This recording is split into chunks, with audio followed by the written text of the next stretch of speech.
Okay, welcome to number 8. This is where in the series we're going to start kind of covering multiple things per video, but they're normally all related to each other, so they're a pretty logical grouping of things. Like I mentioned last time, this one is going to be focusing on making our enemies actually do something interesting, and so to do that we're going to talk about state machines, which is a very cool concept and can be used for a million different things in any kind of game, so this is a really useful thing to have. And we're going to talk about some other little stuff like calculating if something is on screen or if it's just in the boundaries of the room. And as far as improving the enemy goes, we're also going to do like health bars and stuff. So yeah, shouldn't be too bad at all. So good luck. Okay, so we are ready to upgrade our zombie a little bit. First, you'll notice I just added some more groups. I didn't change anything, just added some folders. Made one for wall objects, one for my tile sets, and one that I call game control for like my camera, my scripts, and anything else like that kind of stuff. So anyways, let's go into our enemies and let's mess with our zombie. So we are going to make what is commonly referred to as a state machine. So let's go into our create event and set up some variables that'll help us with our state machine. And we're going to make this very simple. And I'm going to add this down here. I'm going to say state machine. And so first, what we're going to want is a variable to store what state we're at. And we'll just start it at 0. That'll be the default. And basically what we're going to do is we're going to check what our state variable is equal to. And then for certain values, we're going to run certain things in the step event. So let me show you what that would look like. Let's go back into our step event. Let's go ahead to the very top above all this code and set it up first and then see what we need to put inside the state machine. So state machine, and we're going to use a switch statement, which I'm 99% sure we have not covered in this series yet. It's been recorded over many days and it's been many hours of recording, but I can't think of anything else that used switch statements in this series. Anyways, I've used them before in other videos. They're very, very simple. Here's how we would set one up. So first you say switch, and then you input a value or a variable, and you open up some curly brackets with some room, and then you type out certain cases, which are kind of like if statements. So for example, I can say case 0 and then colon, and then I could do some code in there, and then I put break like this, or maybe I'll space it out this way.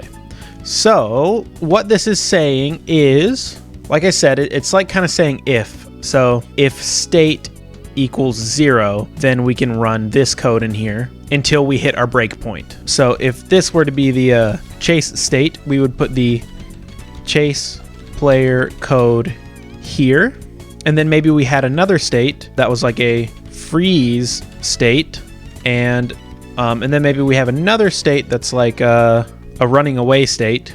So run away state, and we could say the value for that would be 1, and then we would put the run away code here. And so this is basically a really good way to organize a bunch of different cases for a single variable. And so yeah, it's quite nice. As I said, it would be very similar if you said if state is equal to 0, then run this code, and if state is equal to 1, then run this code. So like I said, these two are very similar. If we were to do check for 0 and then check for 1, and this is also checking for 0 and then checking for 1, pretty similar, but there's a few advantages to switch statements. First of all, I personally just like the way it's organized better, and it kind of naturally comes in with its own region here. But secondly, a nice thing about it is this the checking of state only happens once in these brackets per frame. So for example, if something in state 0 up here, say some condition were to be met and then state was set to 1, then on the exact same frame that it was set to 1, it would start running the state 1 code, which now means for at least one frame it runs multiple states at the same time, because they have this like cascading check here. Plain and simple, that can cause you issues. However, doing it this way means that if in somewhere here state was suddenly set to 1, checking state for 0 has already completed, so the rest of this code will run, and then it will just skip down here to running all this code, and then the next frame it comes around, state will be 1, and then it will run in here. So stops those issues from happening. I think it's organized a little bit better, and it looks a lot nicer than just having if state equals this, if state equals this. So anyways, that's all this is. We're not going to do a runaway state. First of all, we're just doing our chase state, which is what we already have down here. And what I'm kind of planning for the enemy to do is to follow the player for a certain amount of time, and then kind of once the player has properly been in their sights for a while, have the enemy pause and then shoot a bullet, and then start chasing the player again. And the way I'm going to do it is we're going to have a chase state like this, and then we're going to have a pause and shoot state. And then we might have one more to sort of help the zombies with spawning in from certain spawn points and stuff like that. So a state where instead of immediately chasing the player, maybe they move to a set spawn point or something like that. So let's look down at the code that we already have below our now completely barren state machine. And we want to see what code do we want to put inside of our chasing state, and what code could maybe kind of be universal. What code would multiple states maybe want to be able to use? So we don't want to like copy and paste this 10 different times somewhere. Like we mentioned before, it's good to avoid having the same exact code copy and pasted places, because then changing that code can become very difficult and it leaves a lot more room for oversights and errors. So we have a state where we're chasing the player, and we have a state where we're just kind of standing in place. Okay, well, really the only thing that needs to change is the speed and the direction that we're moving, right? Because if our speed is above 0 and our direction is pointed towards the player, that means the enemy is pursuing the player. And if our direction is not tracking the player and our speed is set to 0, then that means we're not moving, and it's basically the same thing as just standing still. So for the sake of looking ahead to the future and saying, okay, maybe we want different types of state. Maybe I want like an idle state also, where sometimes my enemy will just kind of wander around in a random direction for a second and not chase the player. Well, in that case, we would still want the enemy to be able to collide with things, and we would want to control the direction that the enemy was moving in the random direction. You know, we would want it to face the right way while it was walking. So yeah, it seems like our speed and direction are the only things we want a lot of control over, where all this stuff is kind of just doing whatever our speed and direction say. So as long as we can set them, then all this should be fine. Our X speed, our face should be fine because it's based on our X speed, which is based on our direction and speed. And yeah, so first things first, we can go ahead and move this get the player's direction code.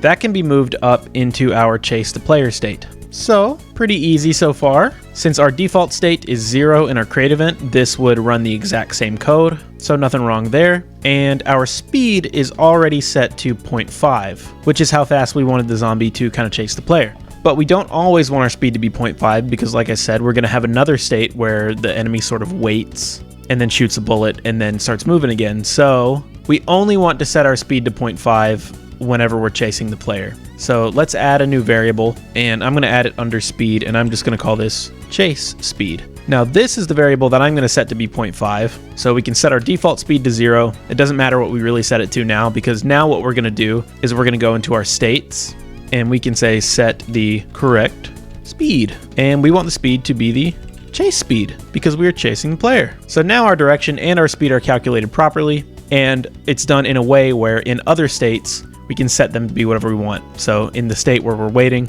we can set our speed to 0, for instance. So just to make sure everything's working fine, you can go ahead and run your game and test your zombies, but also just remember to put some zombies in your room. So do some of these guys. Okay, looking good. Should be working fine. We can test the collisions. Now this guy is not moving. And let me tell you a story about why that is. I believe it is because I left that wall here. Yes, I did. Okay, so he was stuck in the wall. So now let's run it again. And there we go. They're all moving. So perfect. Oh, and I see that they're drawing on top of each other weird. I'm 99% sure I mentioned this in another one of these videos, but maybe I just forgot to do it. So yeah, another thing that we can do to improve our zombies is to actually set their depth correctly. So after we move, and I guess I should have seen it a second ago that we didn't have any code here. Let's say set the depth. And for my zombie, I put the, the origin right in the center of their feet. So we can just use depth equals -y. Basically what we did with the player and the crates. So now that shouldn't be happening. Okay, now you can see, yeah, now you can see they kind of draw in the right order. Okay, that's weird that I forgot to do that. Oh well. Okay, so we have our chase state, which is great. Now let's add our pause and shoot state. And first, we're not going to do all that stuff. We're just going to have it pause. So we need to say in the case that our state is equal to 1, then we can run the code up until the break. And for pausing and shooting, we probably still want to get the player's direction, right? So we can just get the player's direction again. Like I said down here, having the same code in multiple places isn't probably something you really want. There's ways around this, but this is just a single line of code, and these are the only two states that I can imagine wanting to aim towards the player, so it's fine to just have them right here, especially because it's such a simple line of code.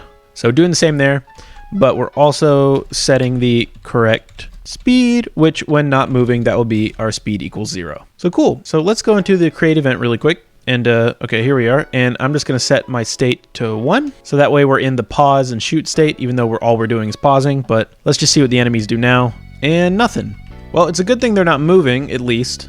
But there's a couple other things. One, maybe we don't want them to animate whenever they're not moving, so maybe we'll want them to stand still. And two, they're not turning to face the player, which is kind of what we want, so that way the player knows that they're actually aiming at them. So, to have them stop animating, that's very simple. We can do the same thing we did with the player and just tell their image index to just only show a single frame. So, stop animating / manually set the image index. And so we can just say, as long as we're in this state, our image index is only going to be 0. So just the first frame of our animation, which will make it look stopped. So we check that real quick, and that works fine. They're all comically frozen. Cool. And now facing the right way. And I know why this is an issue. Because we're getting the correct face based on our X speed and our Y speed. And since our speed is set to 0, our X speed is neither greater than or less than 0, so our face isn't changing at all. But we can go back and reference something similar that we did for drawing the player's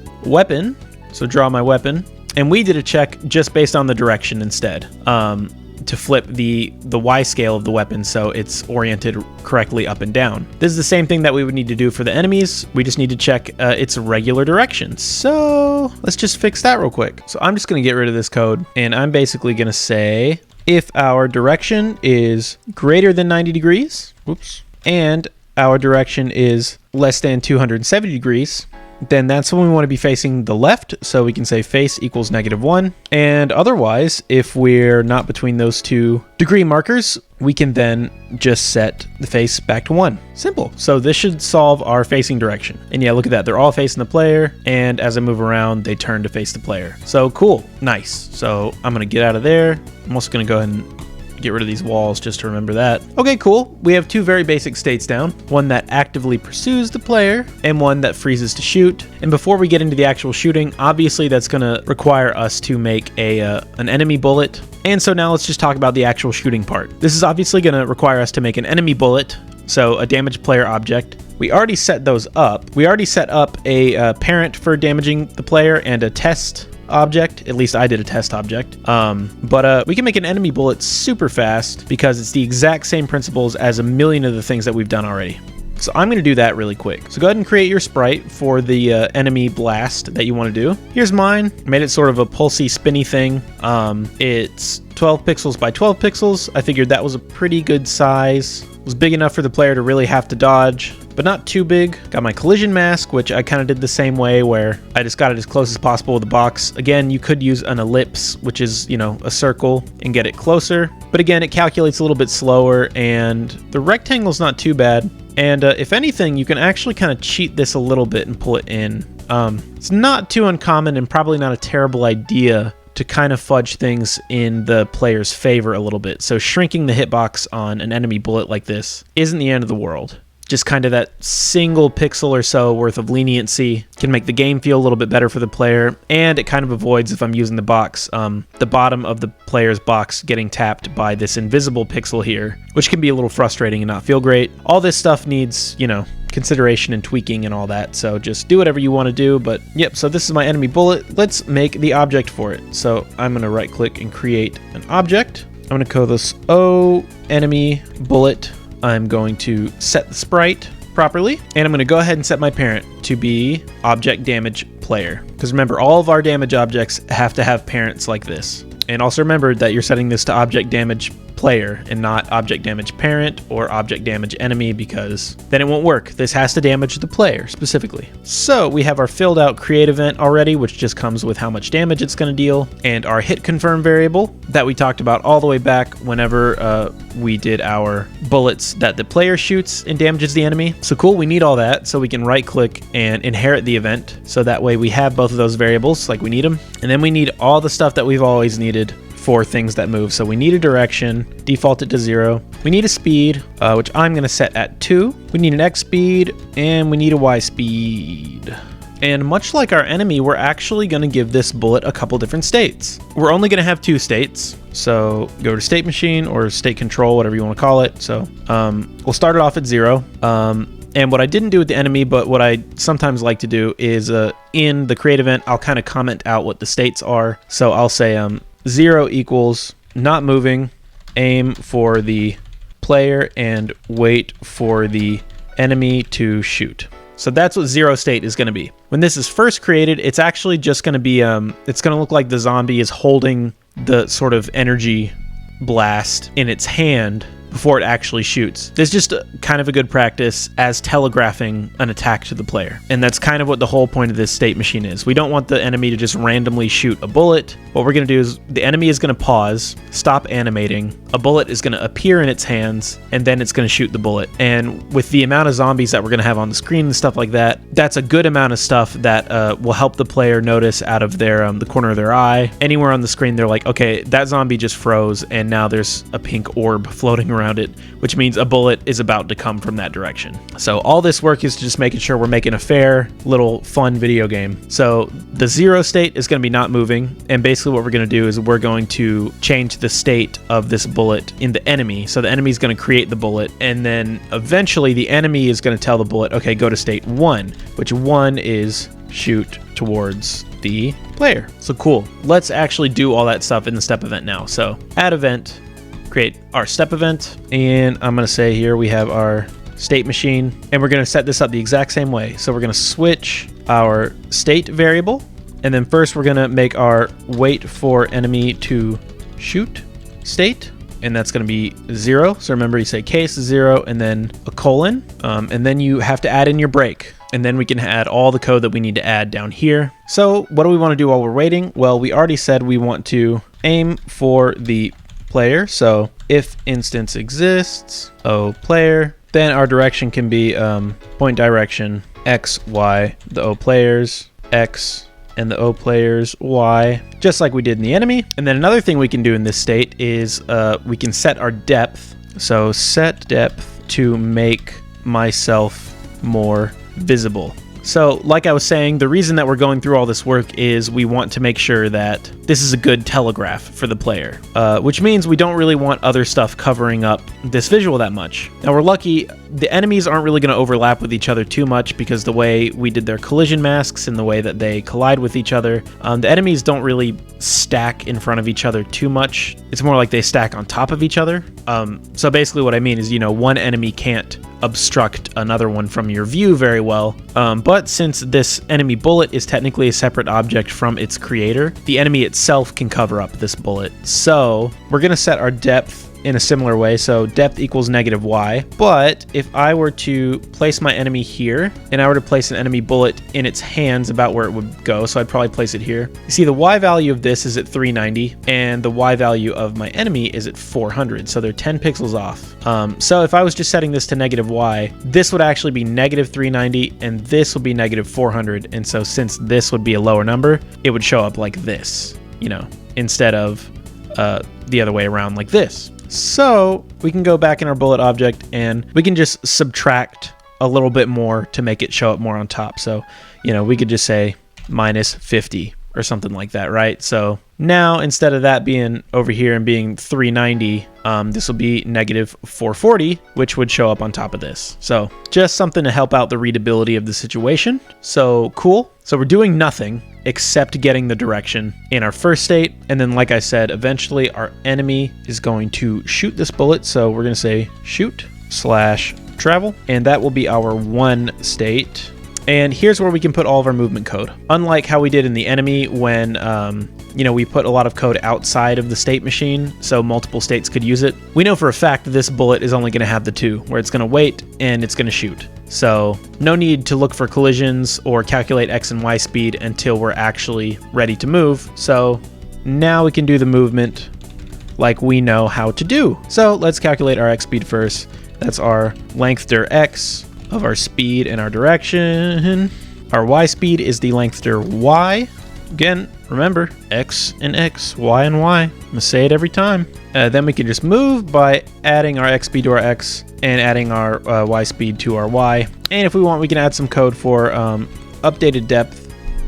If you want to, you could use the same depth code, but once it's fired, I think doing just the negative Y is fine, so that way it does sort properly while it's moving through the air and moving behind objects and behind the player and stuff like that. So, but if you want, you can just use this code for both and just maybe put it out here or something like that. Doesn't matter. So cool. We can test this out as well. And since our enemies are all standing still, we can kind of faux test it. These guys aren't going to be facing the right direction, so I'm just going to kind of guess, but you know, so they won't move yet because they're going to be stuck at state 0. So if you want to test and just make sure this code is fine, which I think you've seen it enough times to where you should know that this code is probably fine.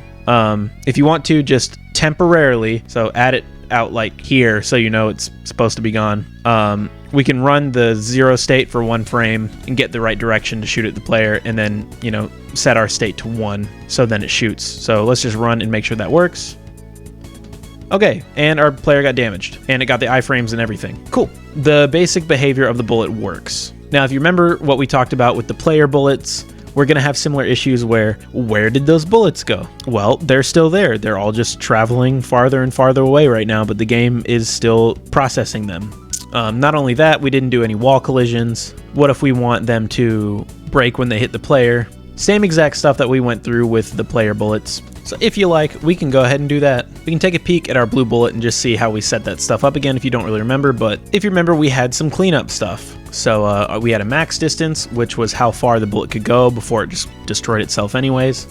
We have a destroy variable, which we can flag with stuff like collisions. Other objects can flag it. We flagged it when it was out of range. And then we had hit confirm, which is built into all of our damage objects, and enemy destroy, which we checked both hit confirm and enemy destroy to see if the bullet should be destroyed on contact with an enemy. So we could also add in that check for the player. So again, we're just using the same code. I'm not going to waste too much time explaining it. So if you want a refresher on it, you can pause this and hop back over to that video and click around and hear how we did that. But let's get to it. So in my create event, I'm going to add the cleanup section, and we want that destroy variable. And we're going to start it off set to false, obviously. And then I'm going to say, player destroy equals, I'm going to say true. I want these bullets to go away whenever they hit the player. And then we had the final one, which was max distance. And we're going to use a similar method to clean up the enemy bullets, but we're not going to use max distance. The main reason max distance works for the player is because the player can see where the bullet travels and they can get a feel for it. And the bullet always starts from the position of the player, so the player is always very aware of where the bullet's going to end.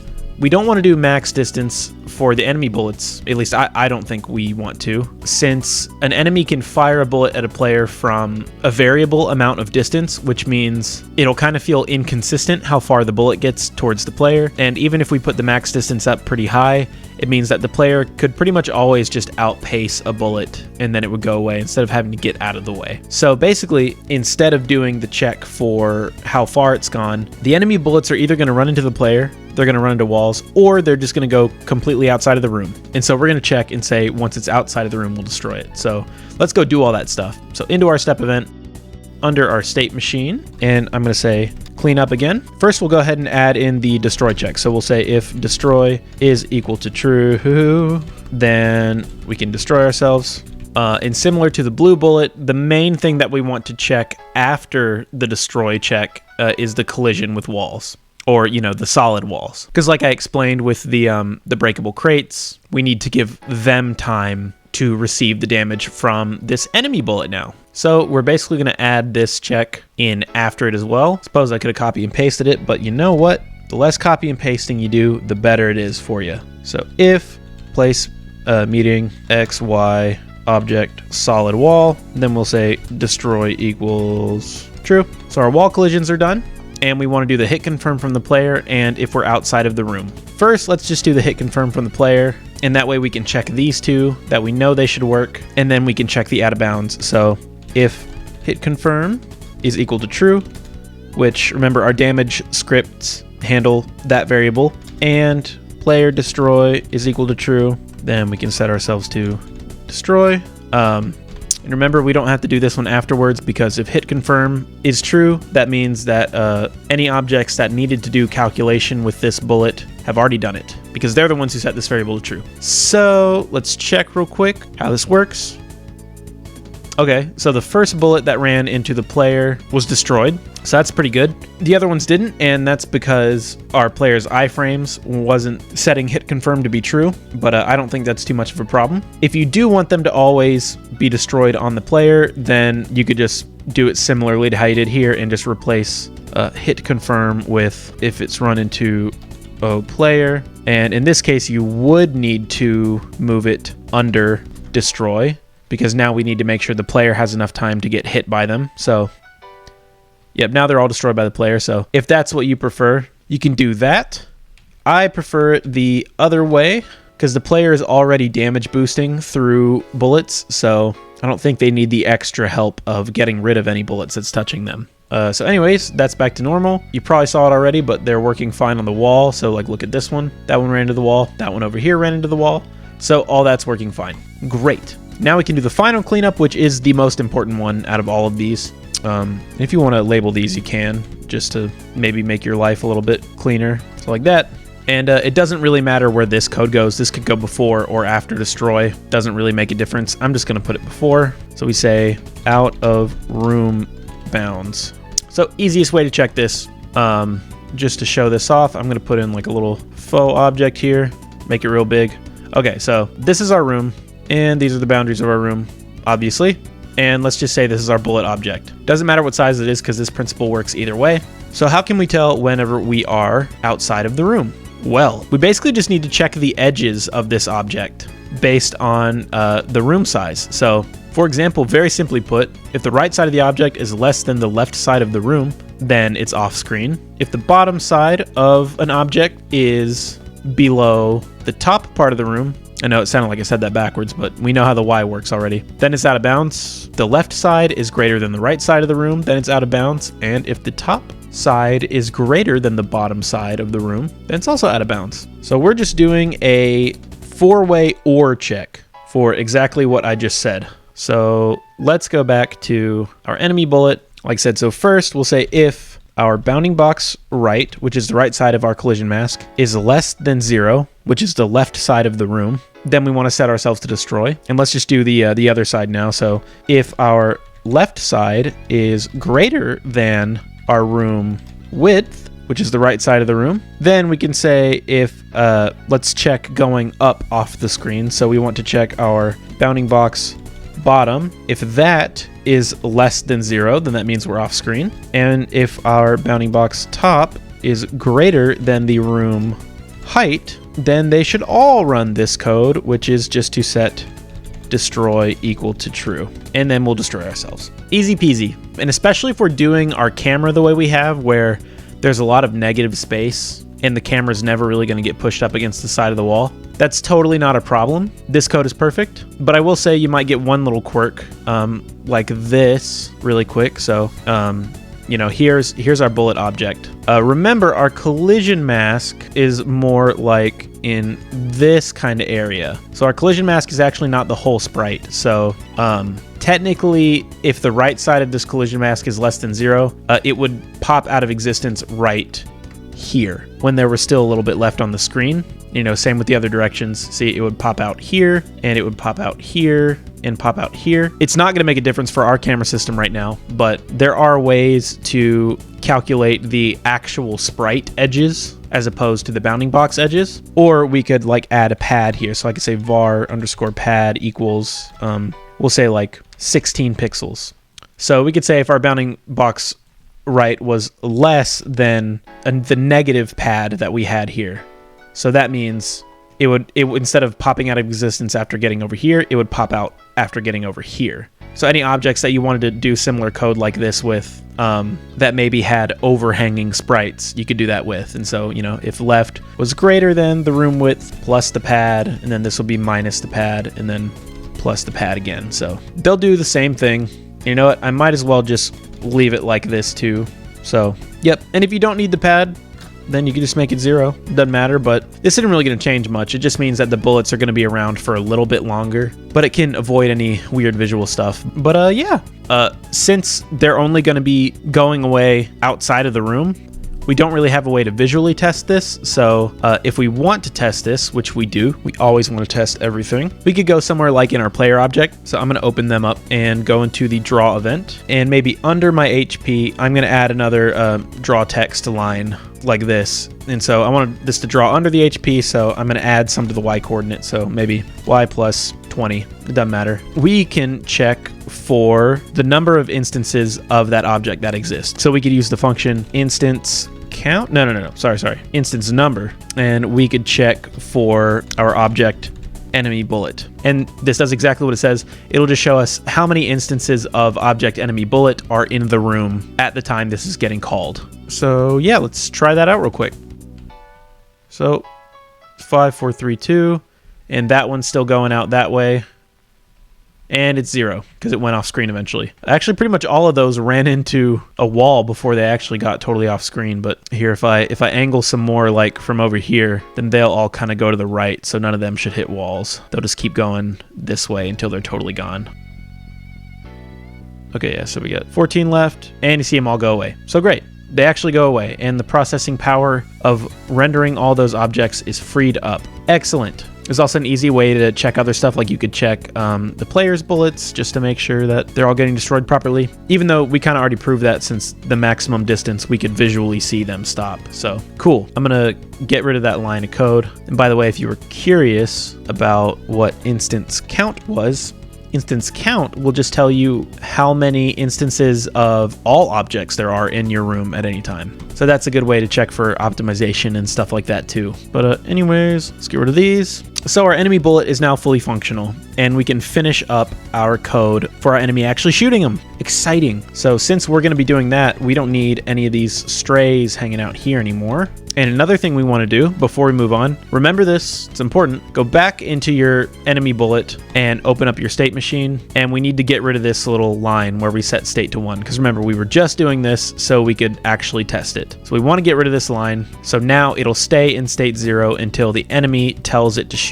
So if we run the game, the bullets should now be gone because I deleted them all from the room. Hold on. I'm going to drop some more of these back around here. Okay, yeah, so now they're not moving because they're in the 0 state. Cool. So I'm going to get rid of those, and we need to go back into our object zombie again. So enemy bullet's done. Back up to our zombie. And so now let's finish out our pause and shoot state. Because remember, right now we have them to where they're just turning to face the player, and they're not moving, and they're not animating. So all that's great. But now we need to actually shoot a bullet. Oh, bullet. And we can do this easily with a timer. We've used timers for a couple different things already, one of which was shooting bullets for the player. So once again, this is going to be really easy.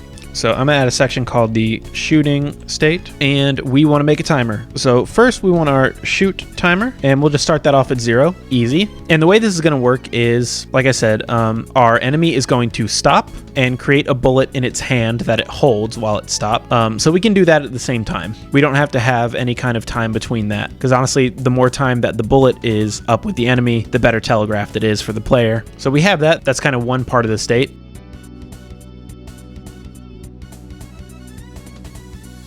And then we want to have the amount of time that we stand there frozen and we're holding the blast, and then we want to shoot it. So we basically need our wind-up time, if that's what you'd like to call it. So we have our wind-up/anticipation phase, the frame where it shoots the bullet, and then we want to have a short recovery time after that before the enemy starts chasing the player again. So really, it's just 2 separate times that we need to keep track of. So we need a wind-up time, which I'm just going to say that's going to be a whole second, so 60 frames. And then we need a recover time. Oh, time, not timer. And maybe that doesn't need to be a full second. It just needs to be enough time for the enemy to not immediately be chasing the player. So maybe 45 5 frames, so 3/4 of a second.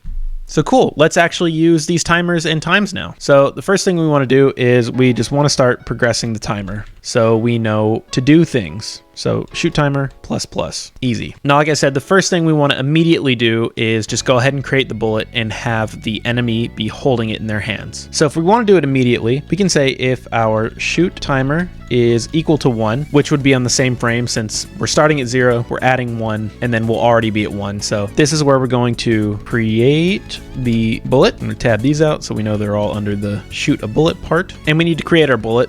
And we also need to store its ID like we talked about in the damage lists and stuff like that. So that way the enemy knows, okay, this is my bullet that I have. So I have to give this bullet the command to go. And we can store that in a variable, which we probably should have set in the create event, but we'll do that in a second. So I'm just going to call this bullet inst. So bullet instance, and that equals instance create depth. And for right now, we'll just create it at the X and Y position of the enemy. We can also create it at the same depth because, as we know, our bullet object is already setting its own depth in its step event anyway, so that number is pretty much irrelevant. And we want to create our object enemy bullet like that. So cool, we created the bullet and the enemy has it with them. Now we want to shoot the bullet after the wind up time is over. So now we'll say if our shoot timer is equal to our wind up time, then we can shoot it. So how do we do that? Well, we need to set our bullet's state to 1 because it starts off in the 0 state where it's not moving, and we need to set it to the firing state. So before we do that, let's go ahead and check and make sure our bullet instance exists, because, you know, for instance, if the enemy creates a bullet in their hand but it's also overlapping with a wall, the bullet will get destroyed. So the enemy kind of already botched that plan. So we only want to try and shoot it if it exists, because otherwise we'll get an error. So now we can set our bullet's state to 1, and that's set our bullet's state to the movement state or whatever. So cool. And then the last thing we have to do is recover and return to chasing the player. And basically that just means if our shooting timer is greater than our wind up time plus our recovery time, or recover time, then we can go back to chasing the player by setting our state to 0. And we can also reset the timer so we can use it again. And so we'll set our shoot timer back to 0. This is very important. We want the enemy to keep swapping back and forth between chasing and shooting, so this is very important. So this is pretty much the bulk of what we need. Make sure that your enemy is set to state 1, which is the shooty state. Oh, and we can also just go ahead and set the default value for our bullet instance to be no one, which is basically just a constant in GameMaker that it's kind of like false. It's kind of like 0. Generally use it for checking for instances that exist and stuff like that. So anyways, we've set that here. Make sure this is in the create event. I don't actually think it's totally necessary because the way that we're setting it, but might as well do it anyways. And make sure that our state is set to 1, so that way we're starting this way, because our chase state currently doesn't have a way to swap to our pausing and shooting state, but that's okay, we'll deal with that in a minute. So yeah, on first frame, we're creating the bullet, and then we're essentially holding it until our wind up is done, then telling it to go, and then after our little recovery, we should go back to chasing the player. So what we should see, even though there are no bullets in the room right now, what we should see is pretty much immediately all of these guys will have bullets. It'll probably be at their feet because that's their X and Y position. They're going to pause for a second, all the bullets are going to shoot, and then they're going to start chasing me. So let's see. Okay, good. They all shoot, and now they go back to chasing. Great. So it's all working pretty good.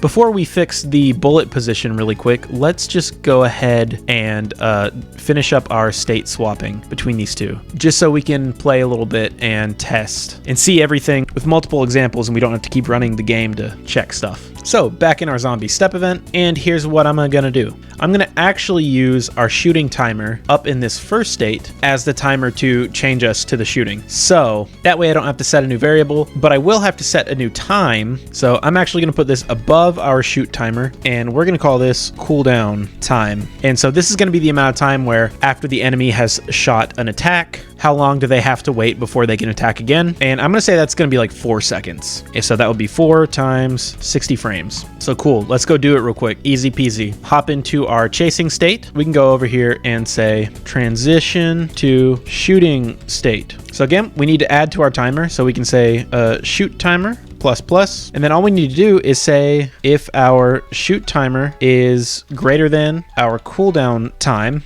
then we can change our state, and we'll do it just like we did all the way down here where we want to change our state to 1, and we need to reset our timer again. So go to shoot state equals 1, and reset timer so the shooting state can use it too. So shoot timer equals 0. And so now it doesn't really matter if we start our state at 1 or state at 0, because we should be swapping between each one. So I'm just going to go ahead and swap the state to 0. You probably should too, because in your game you probably don't want the level to start and then every enemy to just immediately shoot a bullet. So let's try it out.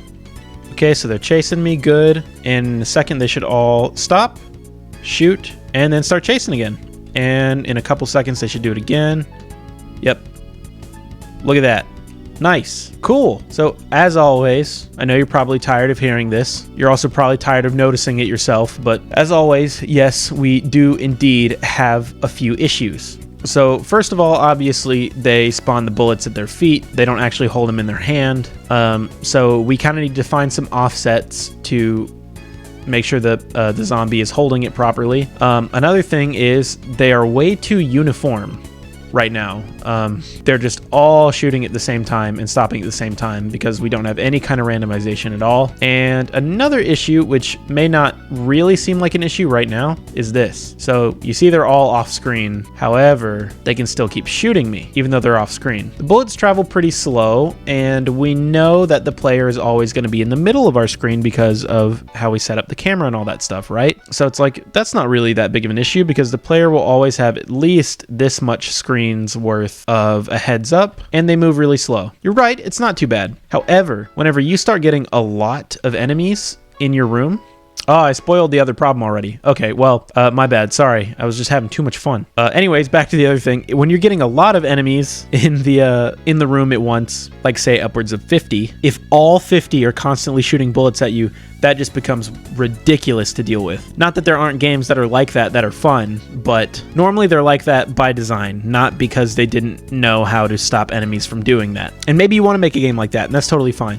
But you need to know how to solve this problem, because there's a fine line between high skill ceiling, crazy gameplay, and just something that's not entirely fair to the player. So yeah, there's that. And then there's this last issue where if the enemies are holding onto their bullet, but you kill them before they shoot it, the bullet will just stay there in its 0 state forever pretty much until the player runs into it or whatever. So let's get to work on some of those. First one we can go ahead and do is solve this issue, because this is actually a pretty easy issue to solve. So let's get out of here. A couple ways to do it, but let me show you the easiest one. So let's add a new event to our zombie, and we'll add a destroy event, which is only triggered whenever the instance is destroyed, obviously. It's not like the cleanup event, where the cleanup event runs if it's destroyed, or if the room ends, or the game ends, or something like that, or the game restarts. The destroy event is only triggered when an object is destroyed. So this basically will only trigger once the zombie's health is at or below 0. So basically, we can just check for our bullet object and get rid of it if we need to. So we say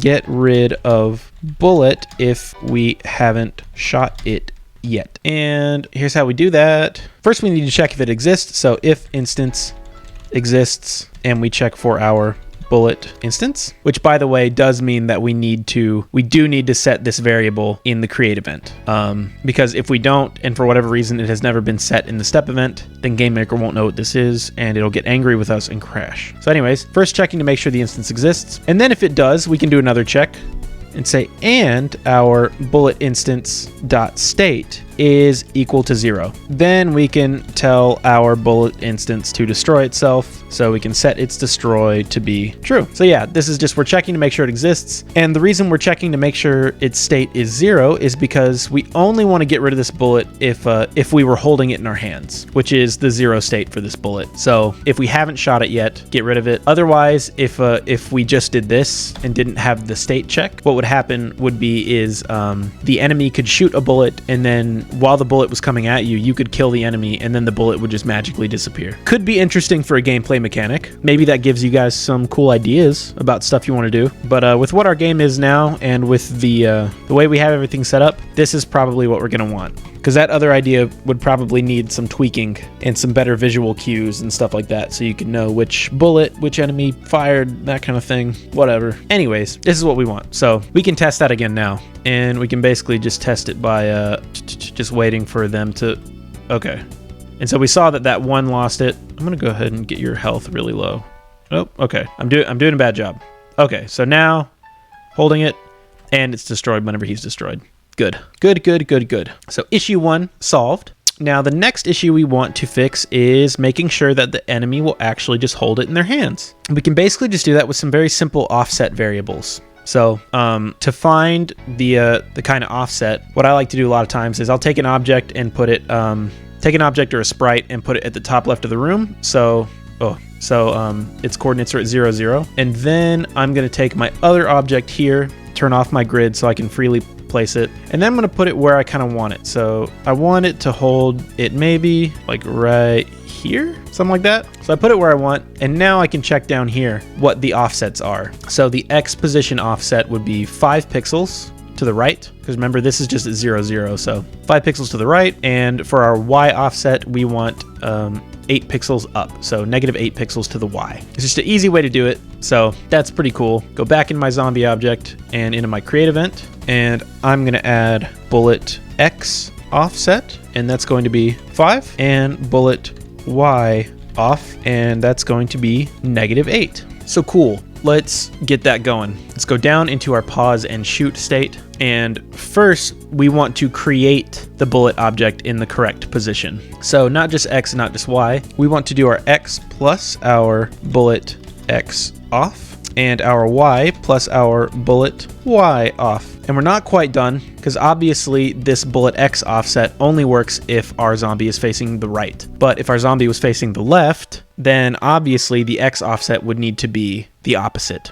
And we already have a variable that's keeping track of which direction we should be facing. And if you remember, it's called face. So if our zombie is facing the right, it's equal to 1. And if our zombie is facing the left, it's equal to negative 1. So that means if we can just multiply our bullet X offset by our face value, then it will already be in the correct position, whether it's left or right. So nice. We're creating the bullet in the correct position. And we can even see that working now. That was literally all we needed to do for that. So if they're all going to shoot me, come on. And you see, they're all holding it and they shoot it. Great.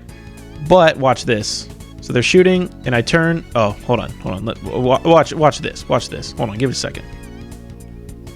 Okay, yeah, you see, whenever they all turned, the bullet didn't move at all. So they're all still turning to face me, but the bullet isn't shifting in their hands at all. And that's because we're only setting the bullet's coordinates whenever we're creating it. So we also need to set these coordinates properly up until we shoot it. So we can add another line of code under where we create the bullet in between where we shoot it, where we say keep the bullet in the zombie's hands, since we can still turn and face the player at this time. So we can just say if our shoot timer is less than or equal to our wind up time and our bullet exists, so instance exists bullet instance, then we can manually set our bullet instances X and Y to the same thing that they are up there. So bullet instance dot X is going to equal our X position plus our bullet X offset times the direction we're facing, and our bullet instances Y equals our Y plus our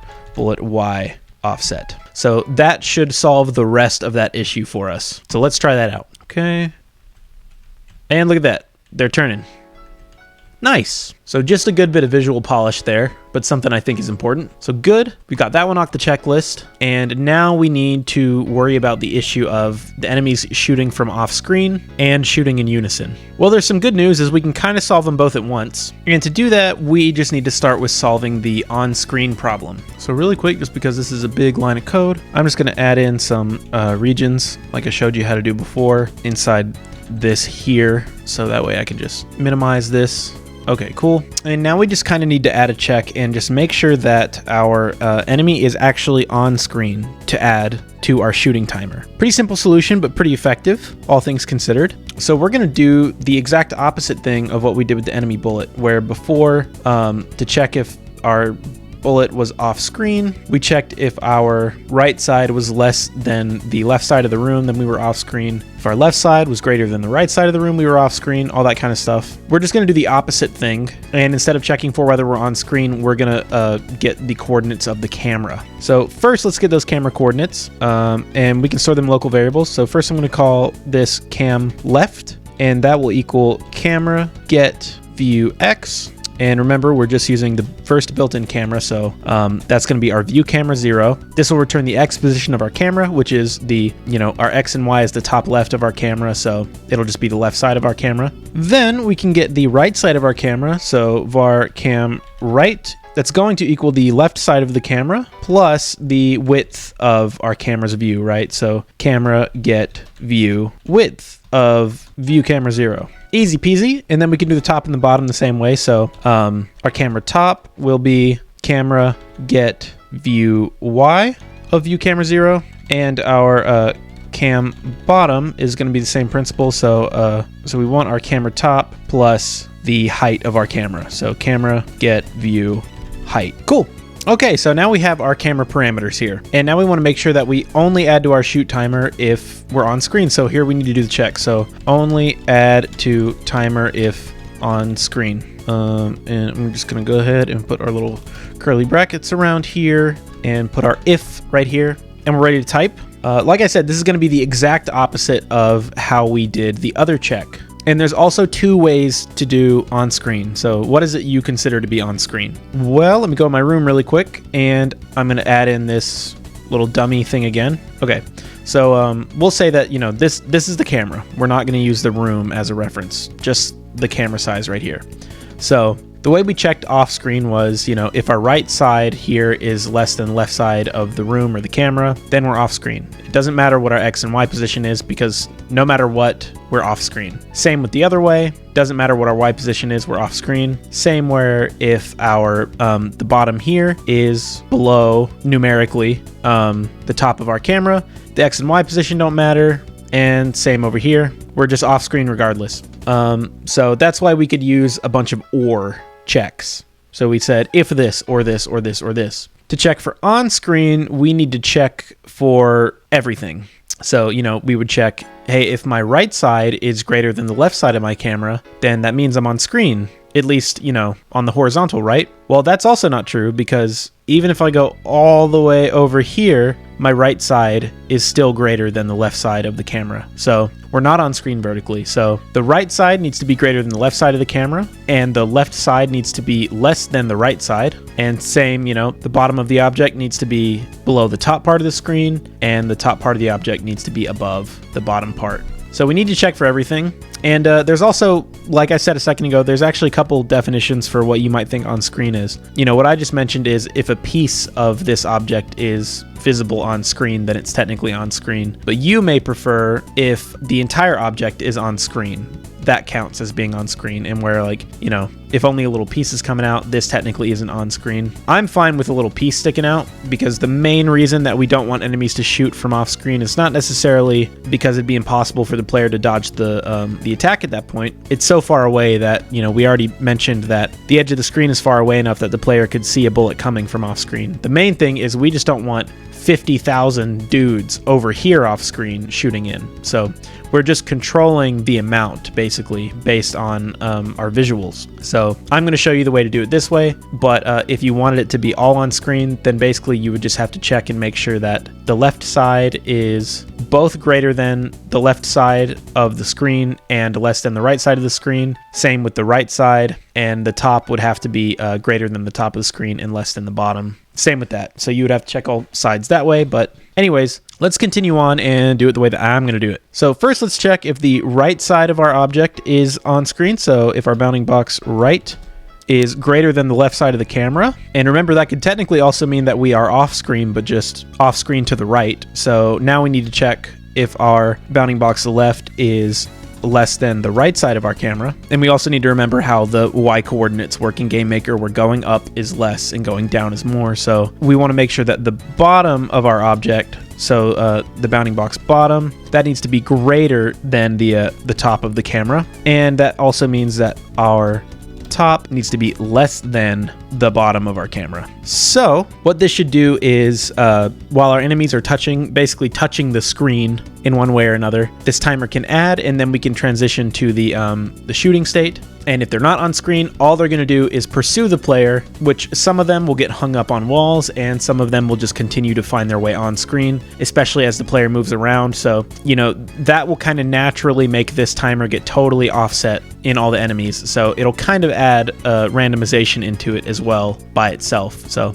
make sure you got all this right. Again, make sure you're calculating camera left with camera get view X, and you're not accidentally using view Y or view width. Because again, all these functions sound very similar, so it can be very easy to copy them wrong or to autofill them wrong. And if you're copying and pasting, you know, don't forget to make sure that cam top is view Y, cam right is the left plus the width, and that the cam bottom is the top plus the height. All this is very important because if you get some of these wrong, best case scenario, it'll just mean that some enemies that are on screen maybe won't add their timer, and then some that are a little bit off screen will. But at their worst, it will just make this code not work at all. So yeah, so again, make sure you get those right, and make sure you get this line right as well. Very important. So let's check it and make sure all is good in the world. So if the first part's working, then they should all shoot me. Yep, they stand still and they shoot. And if I get them all off screen like this, I'm gonna keep them off screen, and I just wait for a minute. No bullets should come my way.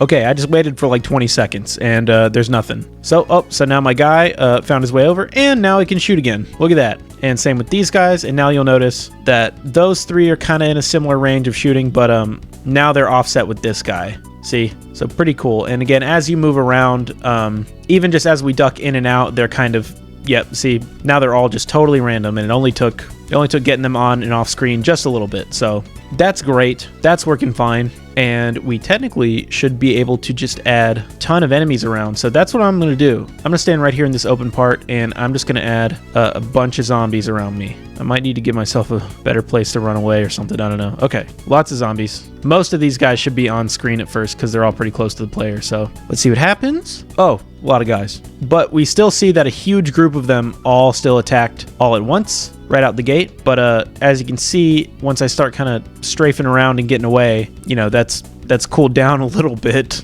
but not a lot. Yeah, it evens itself out pretty good. But just if you want to add a little bit more randomization to it, just to help out that beginning, here's a very super easy way to do that. So let's go to the create event.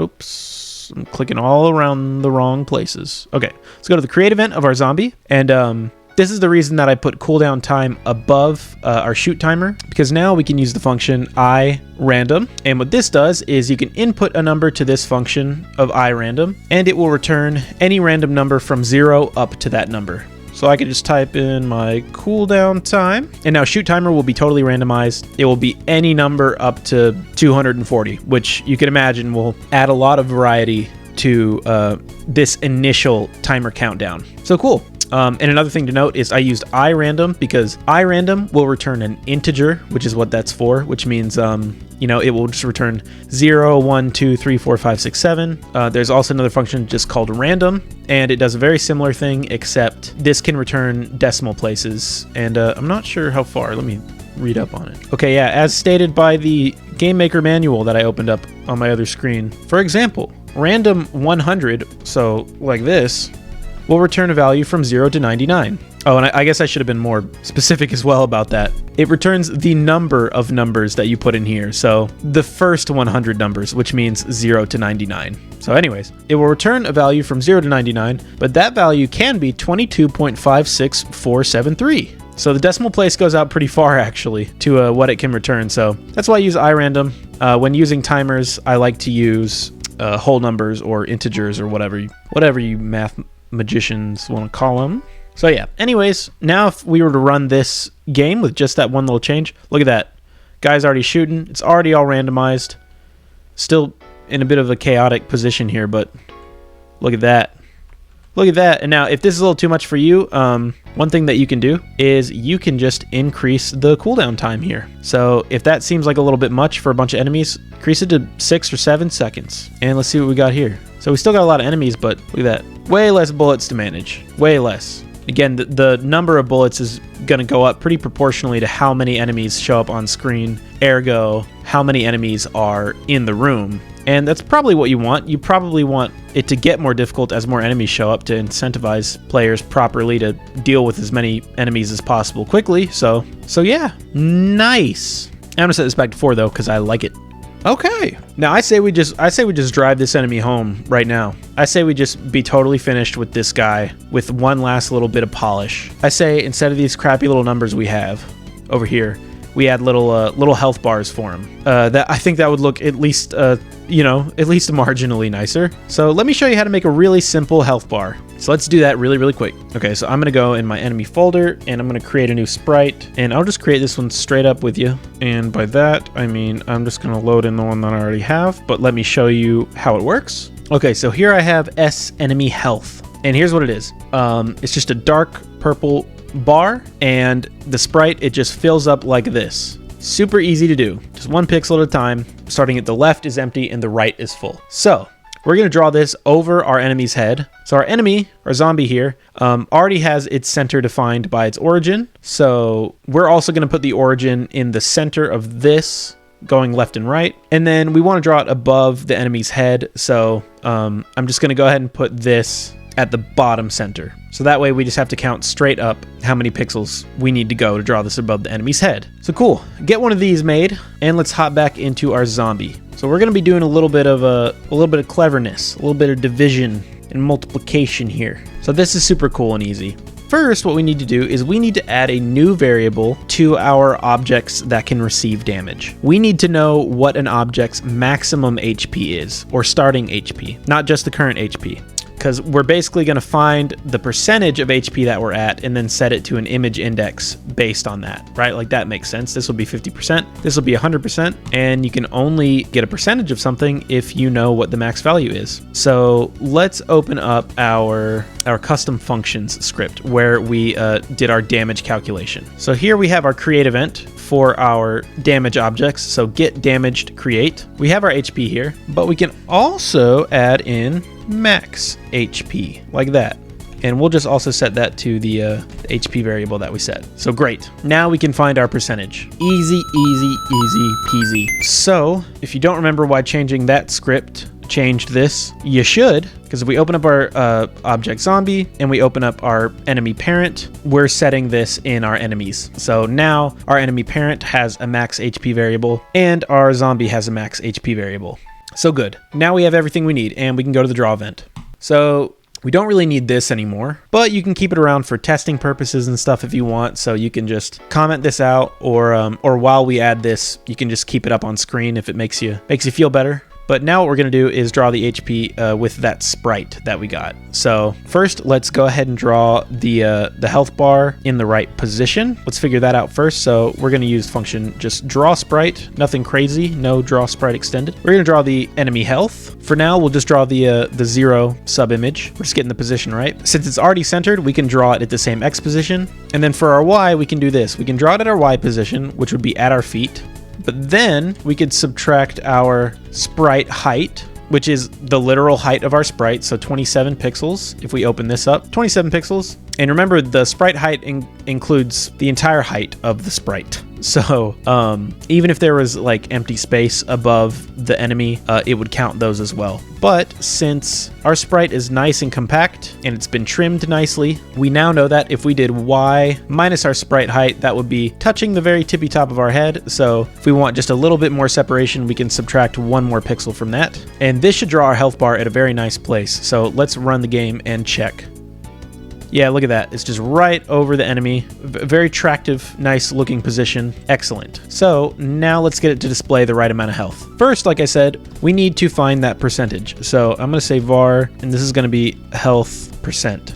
And simply put, that is going to be your current HP divided by your maximum HP. Right? If your max HP is 10 and you got 5 HP, that's 50%. You got half health. So easy. So now how do we use our health percentage to get the correct image? Well, let's see. I'm just going to put it in a local variable just to keep everything all separated out. So I'm going to say this is our HP image. And if we're just thinking percentage terms, 0% would be here and 100% would be here, right? So 100% would just be the number of images that we have in this sprite. So that would be the 15th image in this sprite would be 100%. And that would be sub image number 14, because remember it starts at 0, so 0, 1, 2, 3, 4, 5, 6, 7, up to 14. So first we just need to find out how many images we have in sprite enemy health. Luckily, we can just use sprite get number right here, and we can pass in our sprite enemy health, and this tells us just how many sub images are in sprite enemy health. So that's good. And then what we want to do is we can just multiply this times our health percentage. And like I mentioned, you know, technically this number needs to be offset by 1. So we need to do sprite